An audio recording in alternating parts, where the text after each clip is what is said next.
Nyinga en Pastor Joseph Agali. Arwaki e chenro mar Pisoko. Pisoko en kama inyalo yude puonj mawuok e muma, kendo inyalo yude tiegruok kawuok e muma, kendo an jawer ibro yudo wende mawuok e muma kamori ei muma. Mora gi muma, puonja muma, kendo tiega gi muma. Arwako. Karombo marwadha noloro aipolo Kademo katung polo ywa. Kawuono adwaro ni wapuonjre muma, adwaro ni wasom muma mana kachako. Joma ne paro ni giwegi gin joma kare, kendo mane ochayo ji mamoko duto, bende Yesu nene ogoyo nigi ngero kama. Ji ariyo ne odhi e hekalu mondo olem. Achiel ne jafarisayo, to machielo ne jasol osuru. Jafarisayo nochung' kar kende, mi olemo niya, Nyasaye, agoyo ni erokamano nikech an ok achal gi jomoko, ma jomecho, kendo ma jagangwach, kata joma terore, to bende ok achal gi jasol osuru ni. Atweyo chiemo diriyo e juma, kendo achiwo achiel kuom 10 mag gik moko duto ma anwang'o.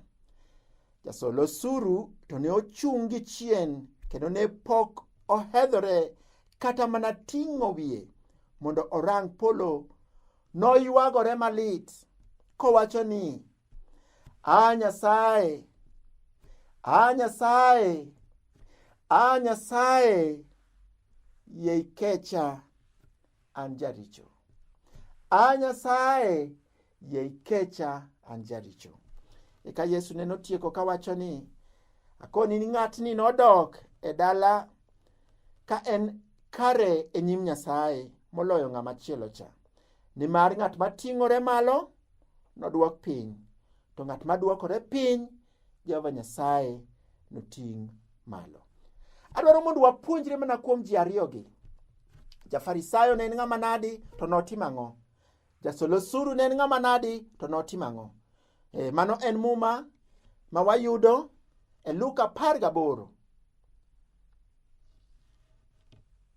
Muma wacho kama, story ma jafarisayo kod jasol osuru. Ere gik mwanyalo puonjre kuom jasol osuru kod jafarisayo?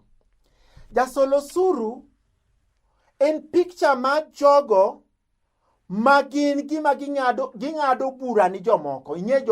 Ing'e jogo ma gin tijgi en ng'ado bura ni jomoko. Akia ka in ing'ado ga bura ni jomoko. En noseng'ado bura ni jomoko. Kendo nowacho ni jogo ok gin jogo mowinjore. Nong'ado bura ni jomoko. Kik wabed jogo ma gin kaka jofarisayo ma tijgi en ng'ado bura ni jomoko. Ng'ane rwakrega kama, en ochal kama.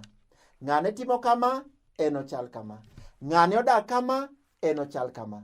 En gine ma gineno ni gibeyo. Tijgi en mana ng'ado bura ni jomoko.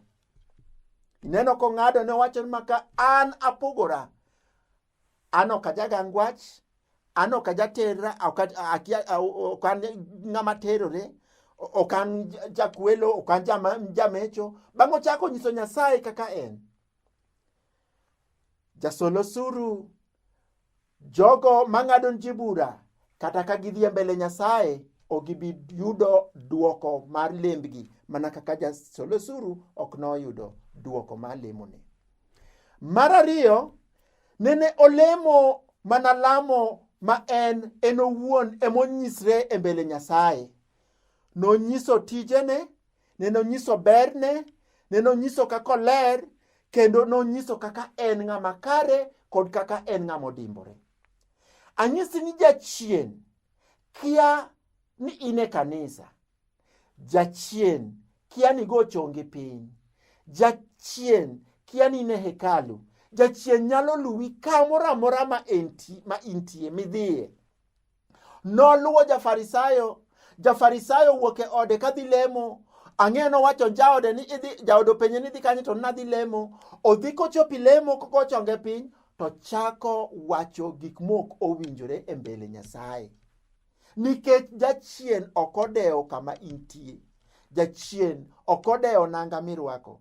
Jachien ok odewo ni dhi e kanisa. Jachien ok odewo ni ni hekalu. Jachien ok odewo ni ni sinagogi. Jachien kanyo ema jachien nyalo luwie michak wacho weche mok owinjore iwach, ichak paro mok owinjore ipar, mana kaka jafarisayo neno chako imbele Nyasaye. Ka en oweyo en e mbele Nyasaye, ochako wacho ni Nyasaye berne en owuon, long'one en owuon, kaka en kare. Tiyudo ni ok oyudo gima nodhi ni hekalu. Kidhi i hekalu idhi lemo, make sure ni lemo. To wanyalo mana lemo ka waluwo kaka nene jasol osuru neno luwo. Jasol osuru en nodhi ir Nyasaye kod luoro. Noluoro Jehova Nyasaye kendo nene onyiso Nyasaye ni en ng'ama nade. Nene oyawo chunye e mbele Nyasaye. Nene ok odewo kaka ji paro. Nene ok odewo gimramora ma ji paro kuome. Nene owacho ni adhi lemo, to ne owacho ni kawuok e lemo Nyasaye nyaka yud gima adwaro kuome. To mano e kaka jafarisayo nene oyudo gino manene odwaro e mbele Nyasaye. Jasol osuru nene ong'eyo ni kodhi e mbele Nyasaye nogoyo chonge piny, nogoyo picha e chunye, nonyiso Nyasaye, nogo picha e chunye, nolero Nyasaye kaka chunye chal. Be wanyalo goyo picha mar gimawa mwaler Jehova Nyasaye kaka chunywa chal? Muma wacho ni ng'ama pando richone, ng'ama dino kendo opando richone kendo oumo gonget, Jehova Nyasaye biro elo. To kawa elo richowa mbele Nyasaye, Jehova Nyasaye biro kechowa. Ne en oketen ok en jaratiro, kendo nene onge wuondruok moro e chunye. Nolero ni Jehova Nyasaye mana kaka nene Nyasaye dwaro. To mano emomiyo nene owuok kanyo ka Jehova Nyasaye nene orese. Kawa dhi mbele Nyasaye osiepna, seche midhi e mbele Nyasaye, gima duong' en iyudo gima idhi dwaro kose kiyudo. Mano emomiyo ka in gi cheo, ket piny. Ka in gi sunga kaka in ng'ama ber, ket piny. Ka in sungri maybe kod law nengo mirwako kata meu ma in go, ket piny. Dhi mbele Nyasaye, ler Nyasaye, dhi nyim Nyasaye, ler Nyasaye. Nyasaye an ng'a? Jehova Nyasaye kecha, bang'i Jehova Nyasaye biro kechi. Wabed kaka jafarisayo. Idhi mbele Nyasaye, iwacho Nyasaye gima Nyasaye dwaro nyaka winji. Jehova Nyasaye omiye gima idwaro. Jehova Nyasaye nowuok kanyo ka Jehova Nyasaye nene omiye gino mane odwaro. Wabed jogo madhi e hekalu, to ka wadhi lemo to walamo Nyasaye, to Jehova biro kecho. Erokamano.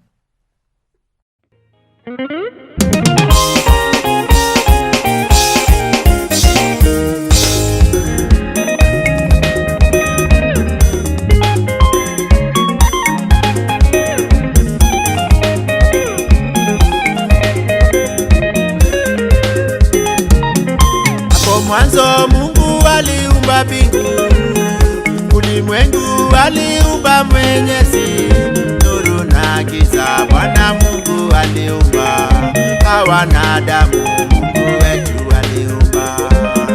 Hapo mwanzo Mungu aliumba mbingu, ulimwengu aliumba Mwenyezi, nuru na giza Bwana Mungu aliumba, Hawa na Adamu Mungu wetu. Mungu Baba, Mungu Mwana na Roho Mtakatifu.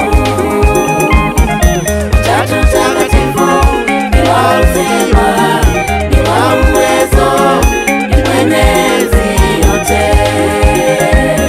Utukufu uwe kwa Mungu Baba,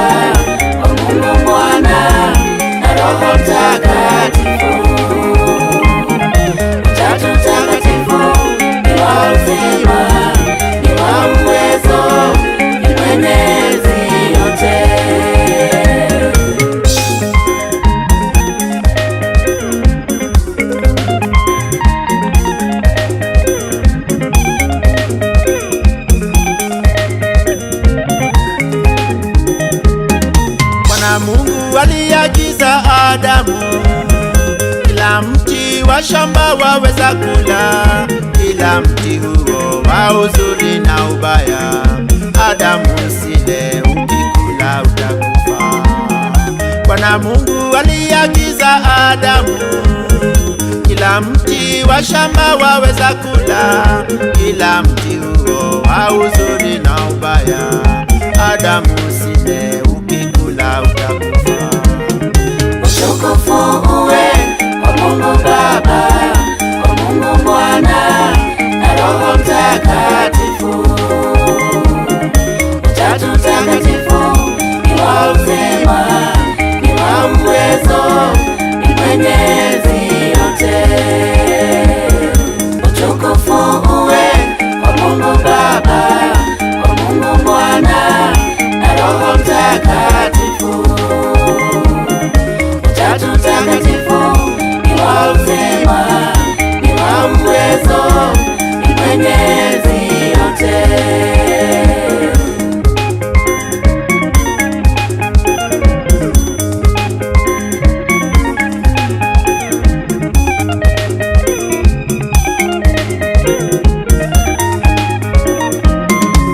Adamu na Hawa walimwasi Mungu, na kifo tukapata ulimwengu. Mungu Baba wetu akatuma Yesu Kristo, utukufu kwake uwe kwake milele. Adamu na Hawa walimwasi Mungu, na kifo tukapata duniani. Mungu Baba wetu akatuma Yesu Kristo, utukufu kwake uwe kwake milele. Utukufu uwe kwa Mungu Baba, kwa Mungu Mwana na Roho Mtakatifu. Utatu Mtakatifu ni wa uzima, ni wa uwezo, ni Mwenyezi yote.